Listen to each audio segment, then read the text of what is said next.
నమస్తే. అనురాధారావు, బాల హక్కుల సంఘం ప్రెసిడెంట్. ఈ సిగరెట్స్, వేప్స్ అన్నది ఇప్పుడు పిల్లల్లో చాలా ఎక్కువైపోయింది తాగటం. పేరెంట్స్కి తెలియకుండా ఎక్కడ పడితే అక్కడ దొరుకుతున్నాయి ఇవి.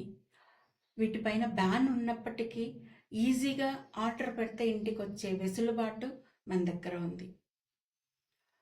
18 years వాళ్ళకు సిగరెట్లు అమ్మొద్దు అన్నది ఒక చట్టం అయితే, prohibition of electronic cigarettes act 2019 ప్రకారము ఈ సిగరెట్స్ అన్నవి సేల్ చేయకూడదు, ప్రొడక్షన్ అంటే తయారు చేయకూడదు, అమ్మకూడదు, ఎక్స్పోర్ట్ కానీ ఇంపోర్ట్ కానీ ఏది చేయకూడదు, దానిపైన అడ్వర్టైజ్మెంట్లు కూడా చేయకూడదు. కానీ ఆ యాక్ట్ను ఉల్లంఘిస్తూ ప్రతి చోట ప్రతి దగ్గర ఈ సిగరెట్స్ లభ్యమవుతున్నాయి. మెయిన్గా టీనేజర్స్ 13 to 16 years వాళ్ళు దీనికి అడిక్ట్ అయిపోయారు.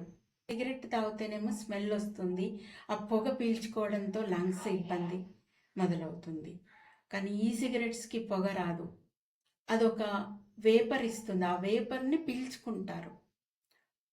అంటే వేడి చేసినప్పుడు రసాయనాలు లిక్విడ్ రూపంలో విడుదలై అవి వాటిని పీల్చుకుంటారు.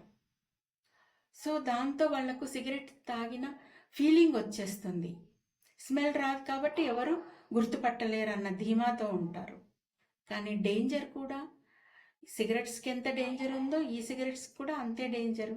దీర్ఘకాలిక పల్మనరీ డిజార్డర్స్ వస్తాయి, గుండె సంబంధిత వ్యాధులు వస్తాయి, క్యాన్సర్ రావచ్చు, లంగ్స్ ప్రాబ్లమ్స్ రకరకాలుగా రావచ్చు. కాబట్టి పేరెంట్స్ జాగ్రత్త పడాలి. మీ చాటుకు పిల్లలు ఏం చేస్తున్నారు అన్నది మీరు ఎప్పుడు ఒక కంట కనిపెడుతూనే ఉండాలి. రూమ్లో ఉంటే వాళ్ళు చదువుకుంటున్నారు అన్న మీరు ధ్యాసలో ఉండొద్దు. వాళ్ళు రూమ్లో ఉండి చదువుతున్నారా లేకుంటే ఈ సిగరెట్స్ కాలుస్తున్నారా అన్నది చెక్ చేయాలి. బ్యాగుల్లో పెట్టుకొని కాలేజీలోకి వెళ్ళిపోతున్నారు పిల్లలు, స్కూళ్ళల్లోకి వెళ్ళిపోతున్నారు. రీసెంట్గా ఇక్కడికి దగ్గరలో ఉన్న స్కూల్లో చూశారు, టీచర్ చూసింది, బ్యాగ్ చూస్తే ఈ వేప్స్కి సంబంధించినవి వాళ్ళ దగ్గర ఉన్నాయి. అంటే చిన్న చిన్న గల్లీలలో స్కూల్లోనే ఈ విధంగా ఉందంటే ఇంకా మనం ప్రాబ్లం ఎంతుందో అర్థం చేసుకోవచ్చు. ఏమేమి రసాయనాలు ఉంటాయి, అవి చాలా డేంజర్. నికోటిన్ ఉంటుంది, నికోటిన్ ఒక్కటే కాకుండా గ్లిజరిన్ ఉంటుంది, ప్రొఫైల్ గ్లైకాల్ అన్నది ఉంటుంది, ఫ్లేవర్డ్ రసాయనాలు ఉంటాయి. ఆ ఫ్లేవర్డ్ రసాయనాలు కూడా చాలా డేంజరస్. 180 రకాల ఫ్లేవర్స్ వచ్చాయి. ఆ ఫ్లేవర్స్కి అట్రాక్ట్ అయిపోతున్నారు పిల్లలు.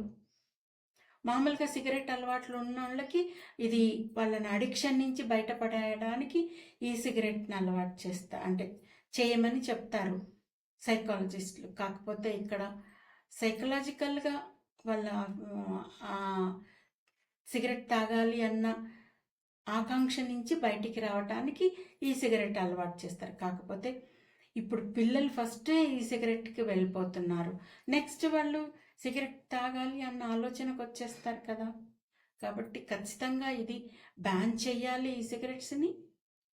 పేరెంట్స్ కూడా వాళ్ళని అబ్జర్వ్ చేస్తుండాలి. మీ చాటుకు ఏం చేస్తున్నారు వాళ్ళు. మీ మొబైల్ తీసుకొని ఆర్డర్ పెట్టుకోవచ్చు. కాబట్టి మొబైల్స్ మీరు పిల్లలకి ఇచ్చినట్లయితే చెక్ చేసుకోండి. మొబైల్లో వాళ్ళకు మొబైల్ మీరు కొనిచ్చినట్లయితే వాళ్ళ మొబైల్స్ని చెక్ చేయండి. పిల్లలకి ఇది మంచిది కాదు అన్నది మీరు ఎక్స్ప్లెయిన్ చేసినట్లయితే ఖచ్చితంగా ఈ ప్రాబ్లం నుంచి పిల్లలను బయటపడేయచ్చు. పేరెంట్స్ జాగ్రత్త అని మరొక్కసారి బాల హక్కుల సంఘం విజ్ఞప్తి చేస్తుంది. Please subscribe my channel.